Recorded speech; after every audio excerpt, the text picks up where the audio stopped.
So this is another tiny principle. This principle is you have to be loose to move.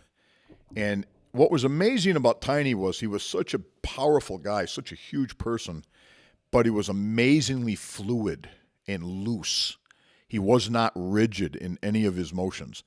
And that made him amazingly fast and agile. For a guy his size, for the people who've known him and met him, they can all tell you, it was amazing to see a person that big have the kind of motion that he had. But he would talk about being loose, never holding. Now think about that in your life. If you're holding tension, not only can't you move physically, you can't move emotionally. You can't move psychologically. You're literally trapped by it.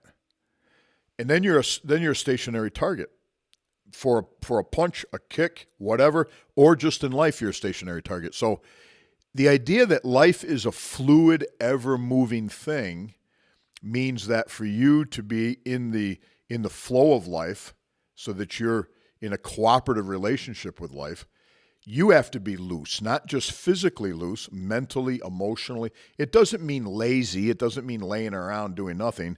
It means kind of having an acceptance of things so that I can move into the flow of energy, away from it, back into it, without holding all of this rigidness. And think about things that you think about that you hold rigidly in your mind. A lot of people get so connected to a belief, they're so rigid they can't move. They're stuck. They're literally enslaved by it. So that's how I view this principle is you have to be loose to move fast. Speed, they say in Kali that smooth, slow is smooth and smooth is fast. Well, how can slow be fast?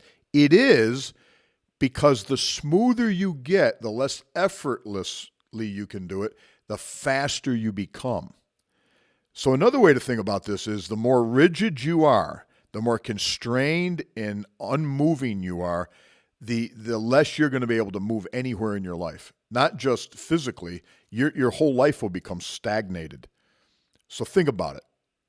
Play around with that idea and ask yourself, where in my life am I so rigid that I can't move?